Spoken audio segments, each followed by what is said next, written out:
All right, so I have been doing some really awesome work on machine learning recently, but also I did something really fun recently, which is what I'm going to talk about tonight, which is nowhere related to my work whatsoever. This could be an unmitigated disaster. Just like, let's go with it. I'm trying to channel the hacker ethos. We're going to get into some code, but first we're going to watch some PUBG. Oh my gosh, this demo could not have gone better. Okay, so what's happening right now? There is a video game. Someone is playing. He wants to be #1, and there are 4 players left. And if he wins, he's going to get a chicken dinner, and if he loses, he's just going to be a loser. But the interesting thing we're looking at right now is this stream is really cool. What Mixer is doing right now is watching almost every stream coming into Mixer. They are looking at the score, and they are streaming on this channel the closest to winning match, right? And then, so they choose a match to watch, and they start watching it, and then, hurry up and win or die. Come on, dude. Basically, what's going to happen is, when this dude wins or loses, they're going to switch to the next most exciting channel. It's kind of like NFL Red Zone, right? This video game has a lot of boring bits, and we're skipping over all of them so we can just watch like the really meaty, interesting bits.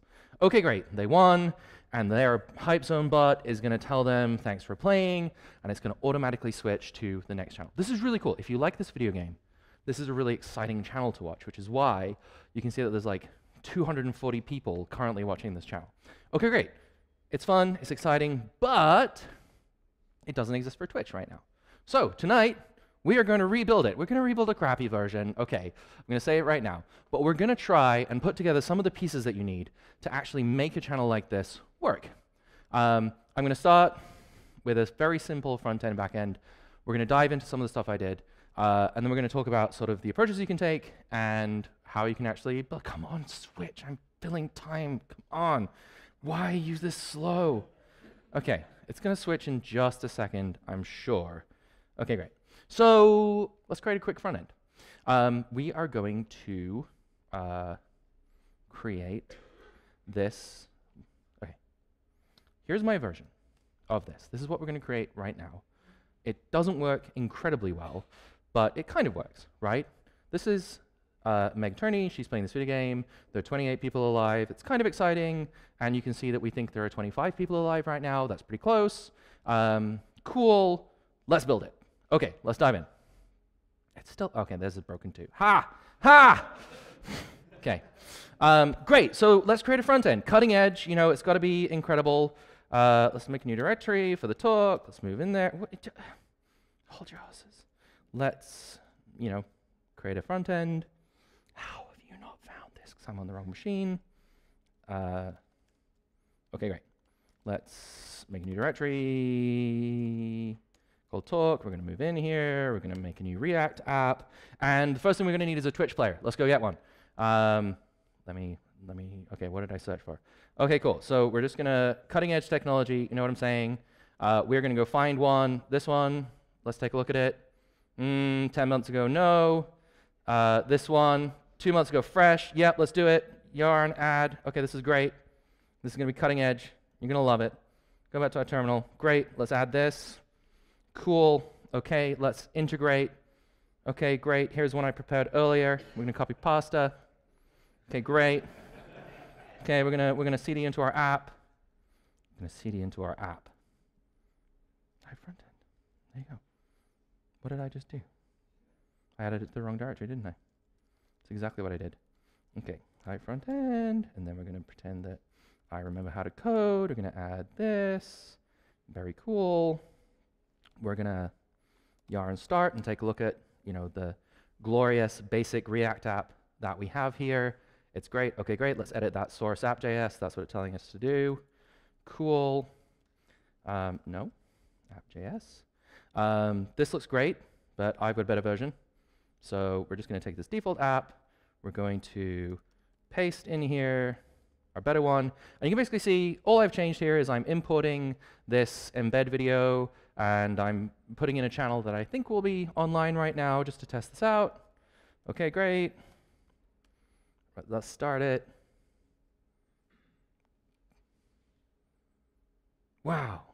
All right, great. Cutting edge, great. All right, now let's build a backend. We're going to use, okay. So let's create a backend. We're going to make a very simple server for this thing. Okay, we're going to make it like we're going to make the hype backend. We're going to go in there. We're going to okay, I already made a backend server. Okay, it's fine. It's fine. Okay, cool. So this is our app. Okay, this is cutting edge. We are going to have a current channel. We're going to have a score, and we're going to have 2 routes. One of them is to get the current channel, and one of them is to set the current channel, and that's where the actual meat of this talk is actually going to be. This is just me kind of playing around. So like, let's make like, I don't know, server.py, and again, paste. Cool. Wow, cutting edge technology happening right in front of your eyes. Incredible. Let's go back to my little copy pastas here. Great, so let's run this backend. Cool. It's live.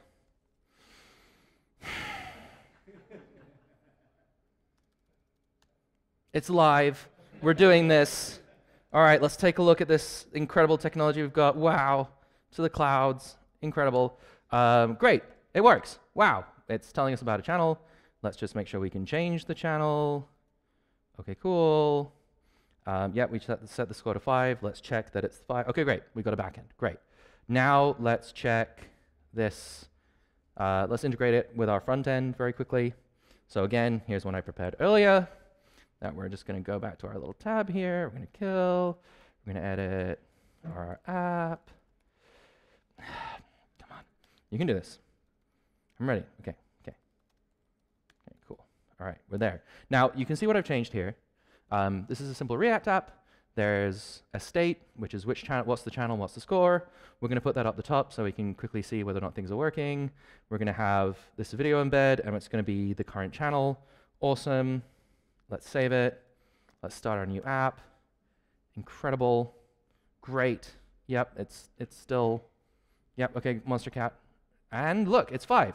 Let's change it. Let's change it to like, I don't know, maybe someone who's, maybe let's say the score is 25. Maybe let's say we're looking at, I don't know, Dead Mouse. All right, great. I'm done a bit.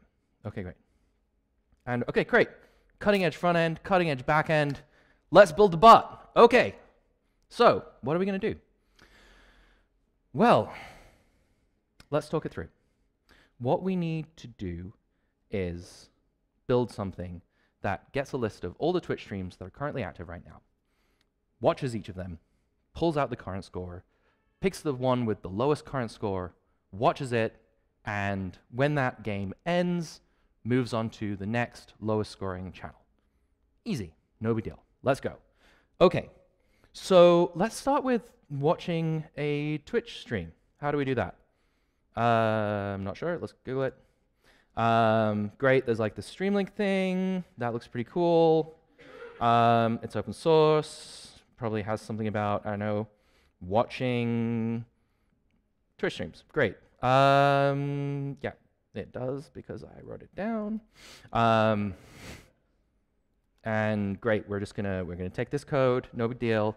We're just gonna quickly repurpose it into, wait, hold up a second, we need a Twitch ID first.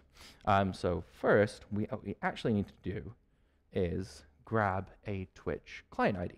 Basically, Twitch has a pretty great developer program, and we can go to, once you've signed in, you can go to your dashboard, and from your dashboard, you can manage your apps, and you can create a new app and get a new client ID and client secret so that you can actually go and use the Twitch API. Here's one I prepared earlier. Great. So now that we have a client ID, we can create a stream watcher. So let's do that. Yeah, okay. So let's do that. Let's create a stream watcher.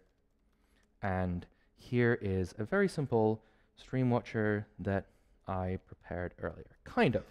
We're going to start by,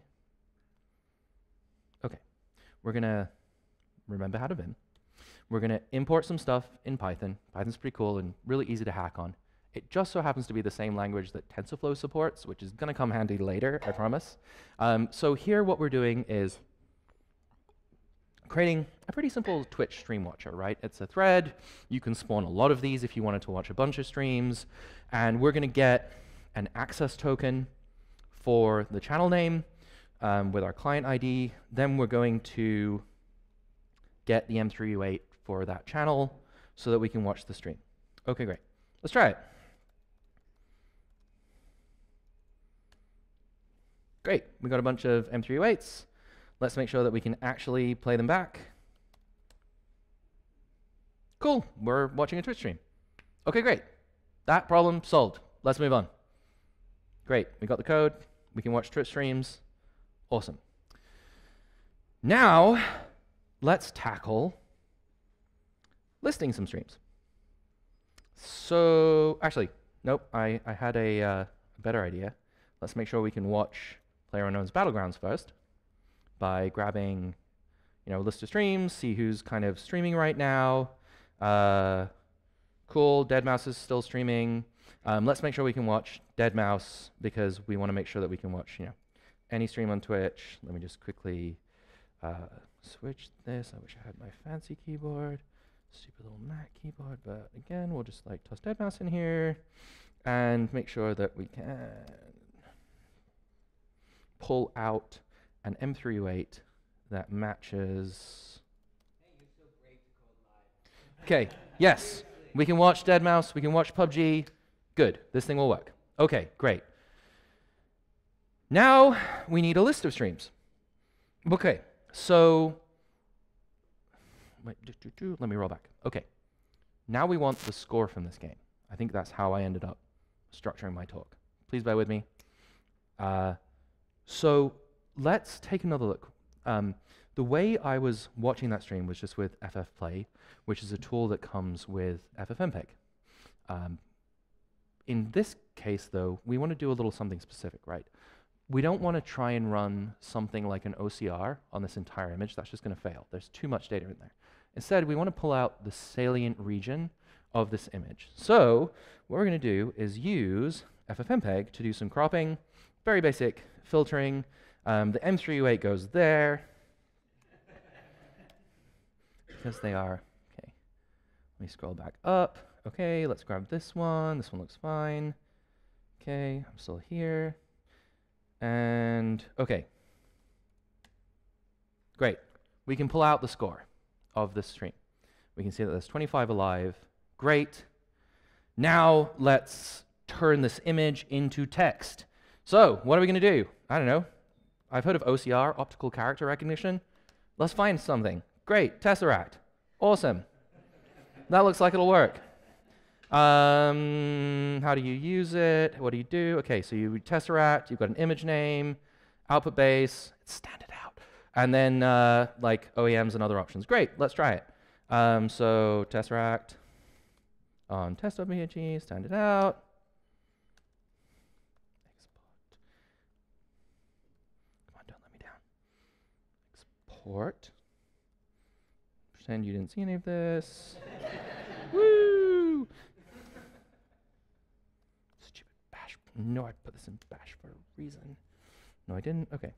Export. Test data equals equals.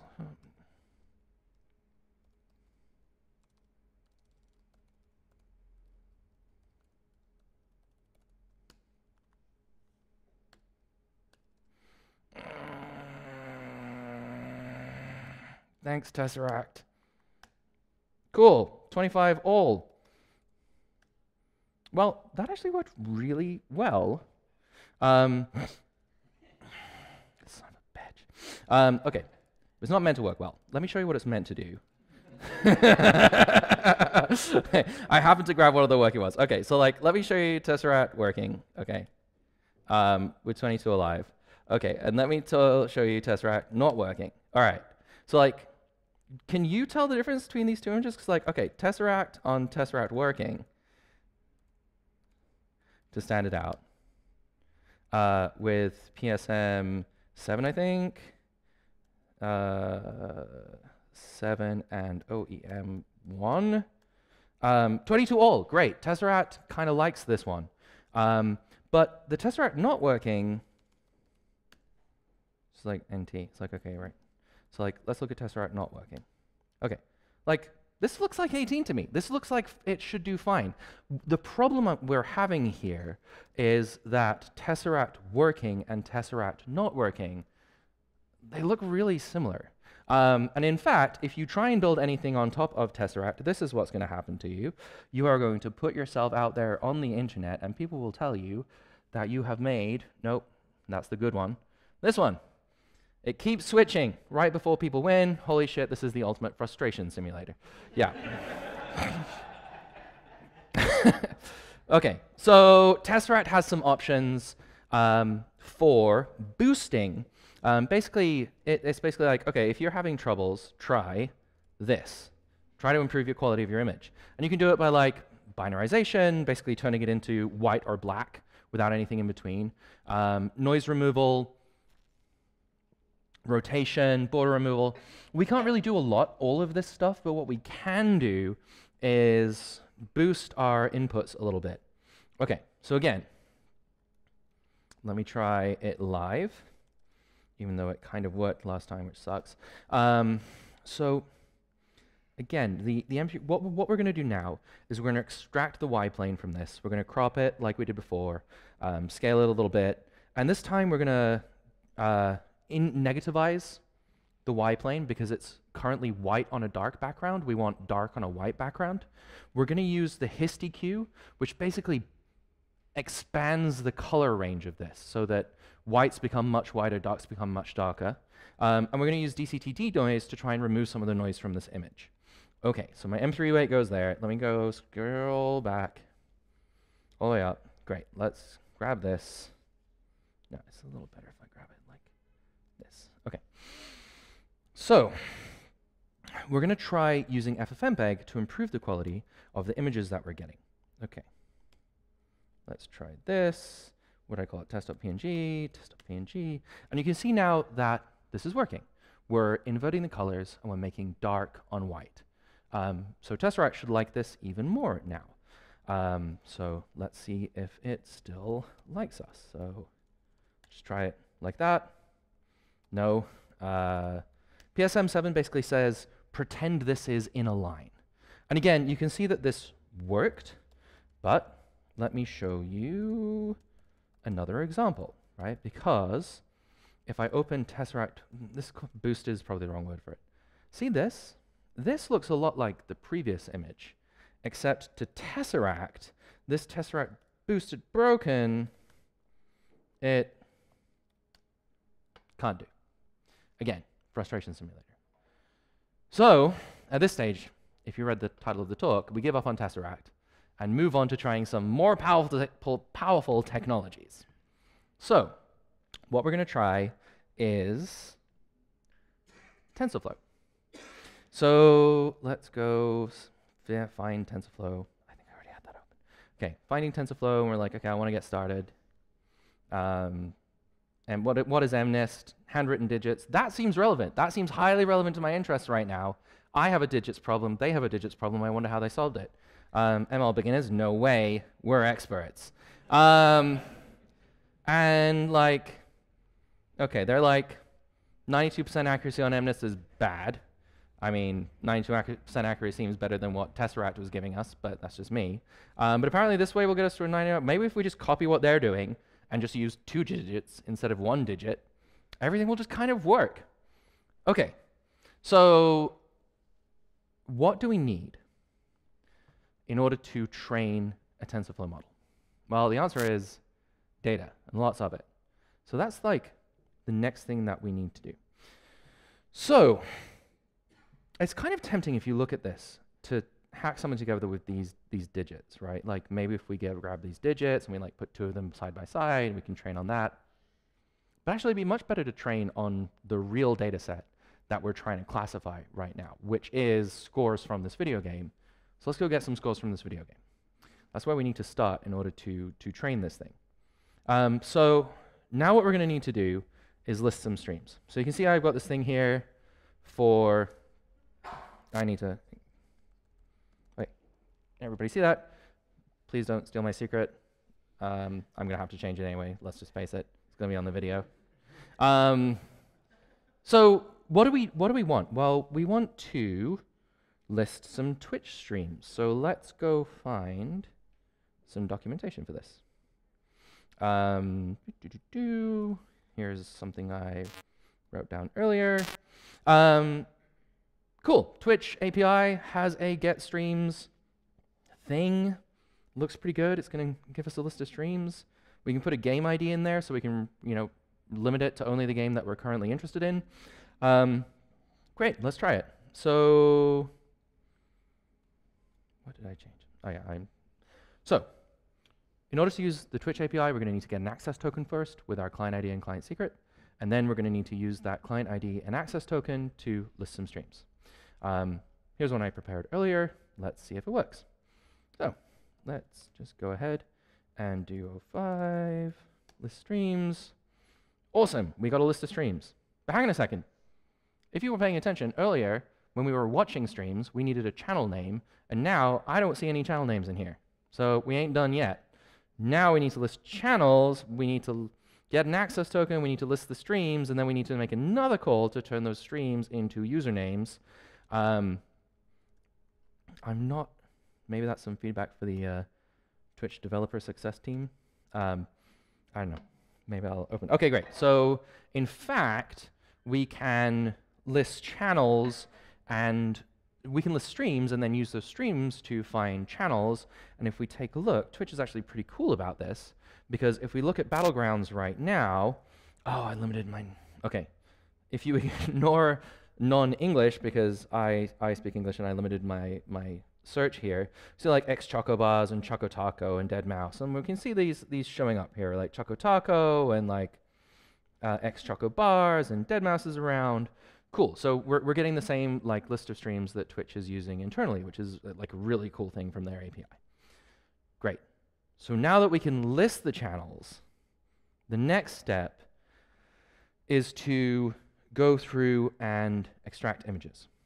So let me show you our extract images. So what are we going to do? We're going to create a new class. We're going to initialize it with our client ID and channel name. And this is where we're going to go back to what we found earlier in this code. And actually, we're going to grab an access token. We're going to grab an M3U8, and we're going to get a 720p stream. We're going to use a very, very powerful, very flexible M3U8 parser, which just looks for this resolution and grabs the next line. Trust me. This is how the pros do it, cutting edge. So we are going to grab that stream URI. We're going to create some training data, right? We want to train. We're going to grab frames for this channel. This looks pretty cool. And like Shroud's not playing right now, but I think Dead Mouse still is. Good on you, Dead Mouse. Great. So let's try this. Here's, I think, a training data. Oh yeah, I did prepare that. So 7 extract images. So what this is going to do now is run in a loop and grab every 10 seconds a frame from Dead Mouse's stream. So if we enter a few times and wait 10 seconds. I like this. I was in Hawaii over Christmas. This is delightful. I really hope that this is not looking good. Let's find out. Training data. Dead Mouse. Come on, Dead Mouse, you can do it. Okay, well, he's not streaming right now, but this is still good training data, right? Like, we need to train on both examples with a score and without a score so that we can accurately know when the game is over. And because I'm a total pro, here is a little bit of training data I prepared earlier. Great. So now we're all going to go off. We're all going to watch a Twitch stream each. We're going to get a whole bunch of images. We're going to come back. We're going to put them all in a big directory. That's what we did. Okay. So now let me take a step back here. Okay. Now we're pretty comfortable with getting streams from Twitch. We know the API. We've got a cutting-edge UI for this thing, a backend. What is the steps? What are we doing here? Okay. So we're training a TensorFlow model. But before we can train anything, we need to have our training set of data. We're trying to gather a training set of data. And what we need, realistically, is little images that either have a score or don't, and what that score is, or whether or not there was no score in that image, right? A database of some kind alongside those images. That's the basis of what we use to train our model. So we need to create a training app. So what I'm going to do is use SQLite, nice little tool. And let me just see what I've got in this. Okay, great. So I'm going to use SQLite. We're just going to create a little simple database called training scores. Right, let me delete this. You saw nothing. Called training scores. We're going to create a very simple schema for it. And let me just try and explain what my rationale for the schema is. Okay, we're going to create scores. With each score, with each of these images, we want to know which channel it came from, just for like purposes of seeing if there are problem channels later. We want to get a hash of the file, and we want to get the score that that file represents. Now, the hash is important because what could happen to us is we could end up with all black files, all white files, or like the same like region from multiple different frames ending up as exactly the same data. We want to kind of prune those duplicates from our test set. We also want, so that's like why I'm doing this unique here, right? Okay, now we're going to create a cutting edge training algorithm, okay? We're going to open the image, and from the command line, enter the score. It's going to be incredible. All right, let's do it. So we're going to do this. We're going to do, what was that? Create the data set. Great, so we can see this file. It looks like 28 to me. Okay, close that. 28. Okay, yep, perfect. Yep, 28. Yep, great. Okay, now this is important. I'm just, because I'm lazy, and I only put ints on there, I'm going to use 200 as a marker for no score. Great. Oh, this is 27. Ooh, exciting. Okay, do this 5,000 times more. Yeah. Okay, cool. My wife was not impressed. I was on the couch for like 5 hours. Wait, I think I got it down to like 1 every 2 seconds. I was timing myself. It was pretty impressive. Okay. Time passes. Now, what are we going to do with our training set? So, cool. We've created a data set. Now we're going to create a model to actually train. But first, I want to talk to you a little bit about loading the data.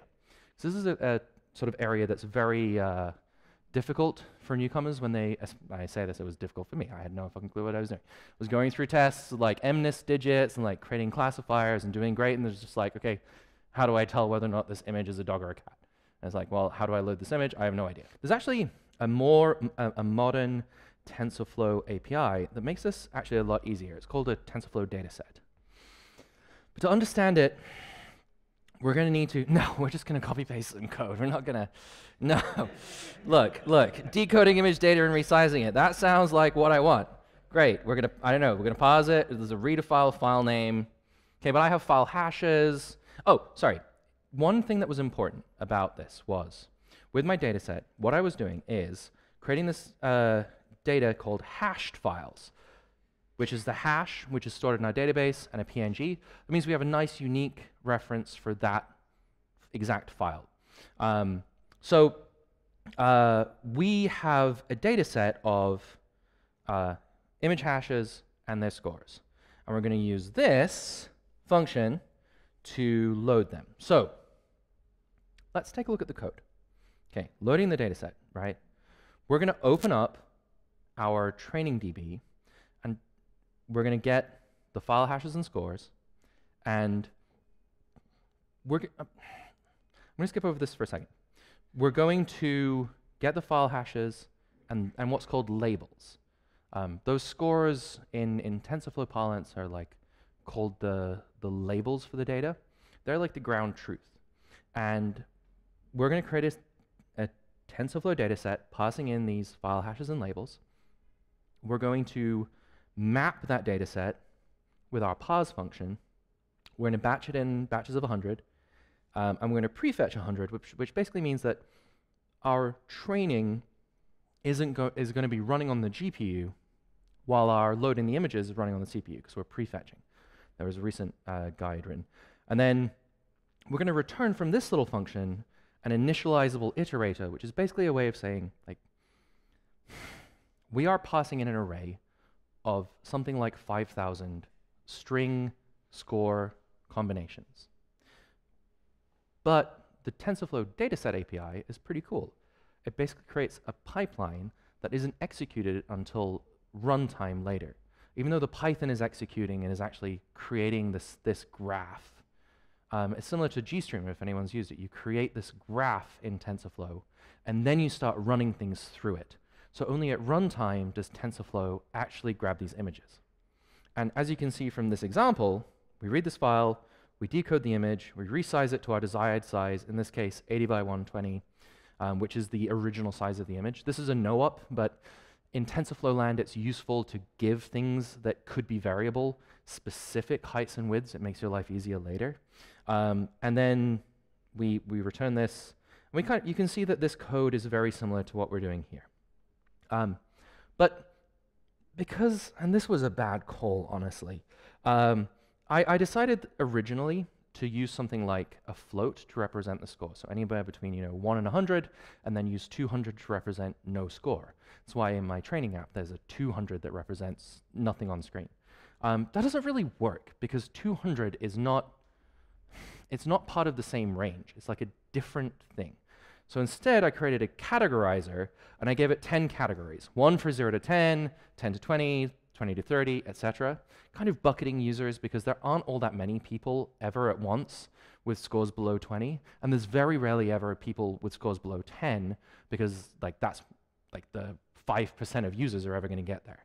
And then one of these buckets at the end just represents no score.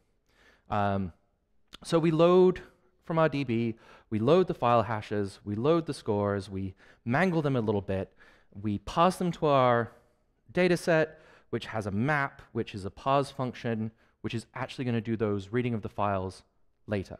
But these functions give us the ability to set up this graph. Okay, so now we have a data set representation of our training data. So, on to next step. Now we can actually create the model. And we're going to, hit the books, and we are going to go back here and just copy pasta some stuff.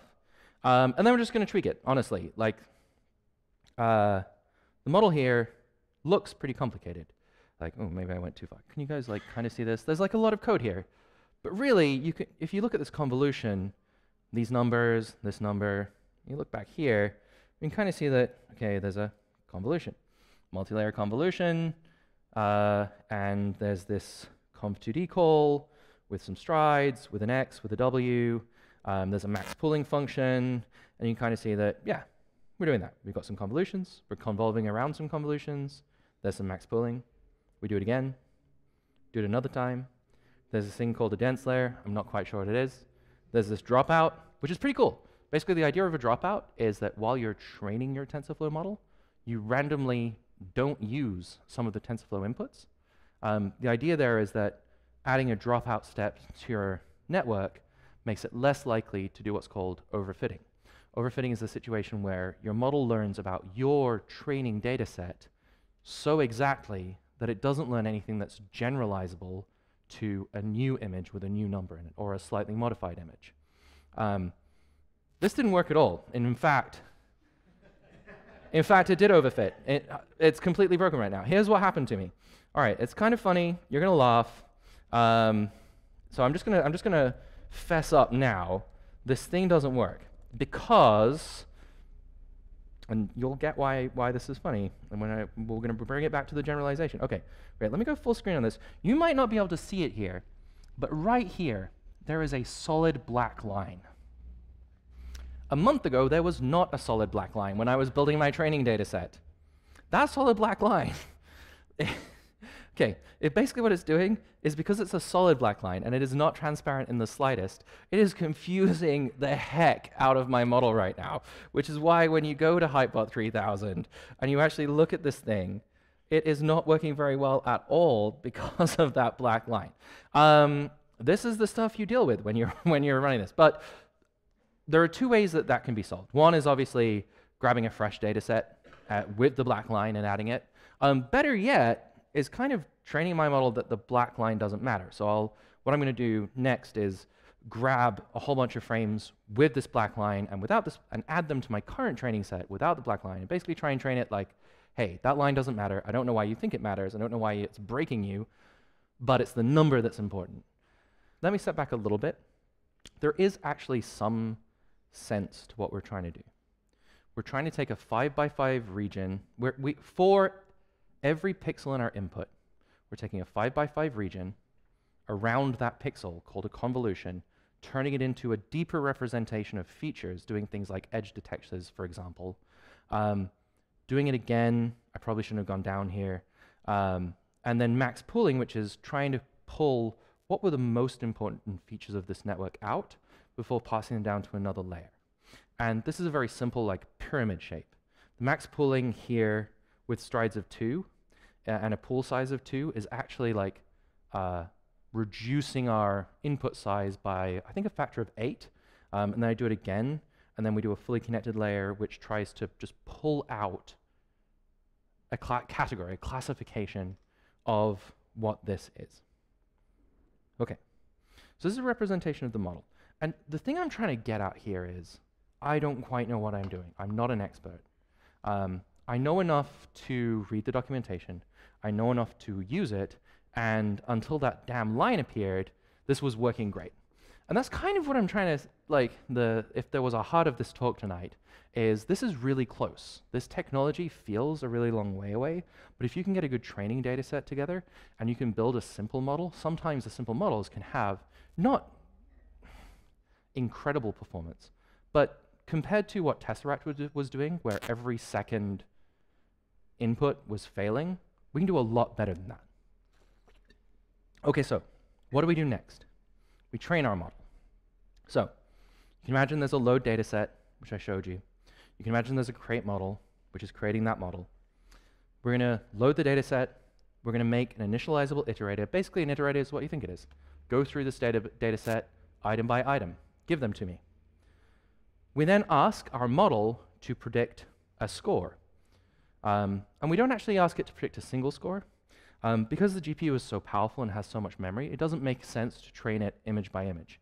Instead, if you look back at loading the data set, we're batching 100 images at once. Like it allows us to make much better use of our GPU resources so that we're not constantly waiting on data transfer to and from the GPU. We're actually sending it lots of data at once, giving it lots of work, loading some more data while that's happening. When we get a result back, giving it the next data. We then use a cross entropy with our actual scores and the predicted scores. That gives us a measure. This cross entropy is basically saying, did you get it right or not? And then we create this optimizer to try and say, okay, training up, try and optimize for the lowest amount of error between our scores and what the predicted scores were. We then do some TensorFlow sort of initialization work. We create a saver so we can actually save what this model learns. And then for 100 epochs, this should probably be like 100,000, but I'm not actually going to run this right now because my laptop doesn't have a GPU powerful enough to do any useful kind of training on this. We initialize our iterator, which comes from our data set, and we run with the next element, which comes out of,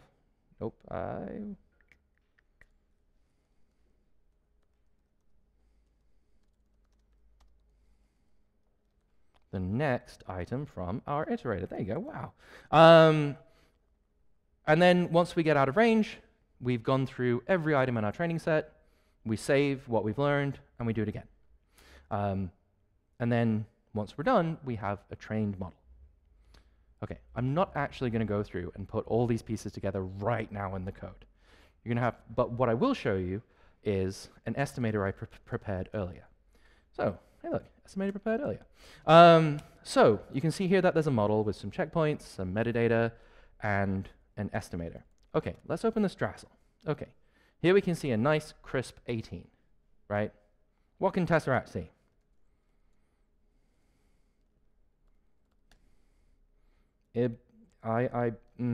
Okay. Close. I get what you were going for, Tesseract. Maybe if it's in a line. Maybe if it's like, I don't know whether even this option does. Nope. Oh, that was close. Nope. No. So let's instead use our new estimator. Cool. Score estimate is 15. Let's open it up. Perfect. Like I said, I trained this thing on ranges of 10 to 20, so it's actually perfect. This was probably taken from an exciting game, right? Like anything under 20 is probably exciting. Anything under 10 is like really exciting. So this is good. So then we put all of this together. Let me show you. I put together this thing called Hypebot, and you can see that there's a few files that we've gone over here, like a PUBG watcher, which just, you know what, let's get some color in here. A PUBG watcher, which just, pauses master, it's a better pauser. Uses a thread, watches the stream, has a few checks, but really all it's doing at the end of the day is, again, extracting these planes and then running them through our estimator. And here, you can see the estimator. It's same convnet code we had before, and there's a little bit of weirdness here because in TensorFlow, you can only have one TensorFlow instance using the GPU at once. So what I do here is create a thread, load up the TensorFlow model, and then basically lock every time that somebody is using it to actually run. Maybe another thread, like a stream, is actually getting a current score. And this gives great performance. I can classify something like 20 frames a second, which is pretty good. You might be thinking, hang on a second, 20 frames a second is not real time. And that's correct. We don't need to be real time in this example. We could look at one stream, decode every frame, feed it to TensorFlow, get back a score, and have a super accurate view of that stream. But we don't really need that. What we need is kind of a vibe. Let me explain. What I do here is basically, if your score is less than 10, if your score is none, like you're not playing right now, wait anywhere between 2 and 4 minutes to look again. If your score is super exciting, like look every 10 seconds. Oh, I should move that down actually. If it's less than 20, look every 30 to 60 seconds. Less than 30, 60 to 240. Otherwise, 2 to 4 minutes. And that way we don't need to watch every stream at once.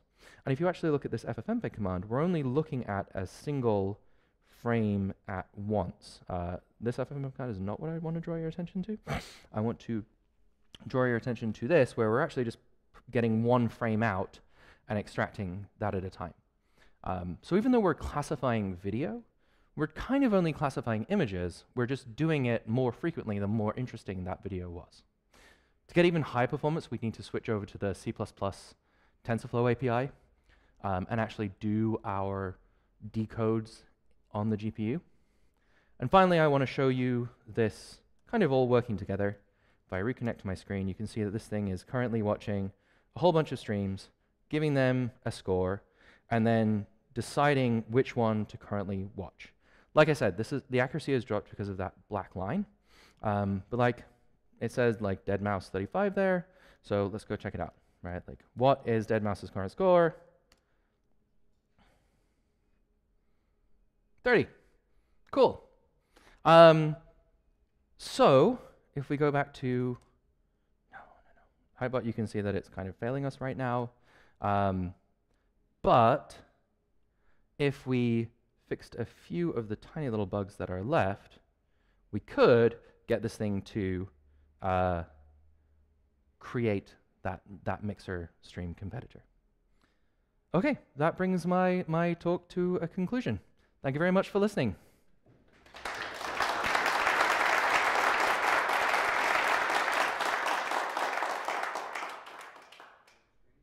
I know what I did. It was actually really smart. I trained this thing on a very biased data set. Then I used this thing, which was not quite accurate, to try and guess which streams were currently at lower scores, and then I use the output of that to bias towards lower scores. So I used a slightly inaccurate classifier to try and bias towards low-scoring streams and get more screenshots of those streams, even though it was sometimes wrong, and then refed those into training. That approach works. One of the really annoying things, which I didn't touch on, is that originally I was doing this in RGB and just converting to grayscale, and it turns out in PUBG, once there are 5 or less players are left, the thing starts flashing red. And if you convert grayscale, you get a black box with no score. So if we look here at the PUBG Watcher, you can see that I'm extracting the red plane. You probably can't see that. Here, ooh, I can do it, I can do it. R. Right, so here, I ended up with a video filter extracting the red plane, because the red plane of this thing, when the score is flashing red, still has the correct color. Yeah, I think that, yeah, because like all the other colors go. That worked, I think. Right? Yes, it did work. So yeah, fun things like that happened where, and in fact, originally, I was trying to use Tesseract to guess the score, because it did sometimes get it right, to speed up my initial training. We've got a column, we've got some pooling, we've got a column, we've got some pooling, fully connected, dropout, fully connected too. We have a conv, we've got some pooling, we've got some conv, pooling, conv, pooling, fully connected, dropout, fully connected. And then I did a bunch of testing and guesswork. But yeah, it's a bunch of guesswork. There are strategies that work. I had played around with some other stuff. The thing I really wanted from this was it to be fast, and trying to like go down small, like in that pyramid, is without going too deep too quickly, is like how to get it fast. There's probably strategies where you could bunch up a bunch of images and classify them all at once and do much better at batching. Again, if this was something where we were looking at like moving it onto production, that's the kind of strategies we start looking more at. And also, I do a much better job of actually testing the accuracy of different models, tweaking hyperparameters, changing some of these. Like I'm going from 64 to 32, 32 to 16 too soon. I probably should go deeper in this layer. Basically, I got this thing without that black line to the point where it was working well enough. I threw a big test set at it. It had something like 99% accuracy. I called myself done and moved on to the next task. Yeah, honestly, yeah. I think that's one of the things, I was trying to highlight tonight, is that you don't need to be an expert. You don't need to have the best model in the world. The sort of distance between, where Tesseract is and where you can get to is so high that whether or not there's a ton more room is like kind of a moot point on some of this stuff. It's really exciting. This is in the game itself. Did I leave a... Okay, I apologize for showing this game. He's not even streaming anymore. I'm showing the chocobos maybe. Basically, you see this 93 alive? Okay, perfect. Okay, let's go to my desktop screenshot. There you go. It's like this black line wasn't there a month ago, and I think the network was very sensitive to like this A being there as part of detecting whether or not there was a score in there. That's my hypothesis. But either way, this being included really messed up the chat. It's funny. Oh, right. So actually, that's actually one of the really cool things about this approach, right? Is that different players have different settings, different resolutions. I'm grabbing a region that's actually a big region, and lots of players have that box in slightly different areas. So one of the really cool things that TensorFlow was learning was basically that it doesn't really matter where the letters are, where those characters are in the box. If there are two characters like that together, they mean something. Oh dear, I missed it. All right, well, thank you so much. I hope this wasn't a total disaster.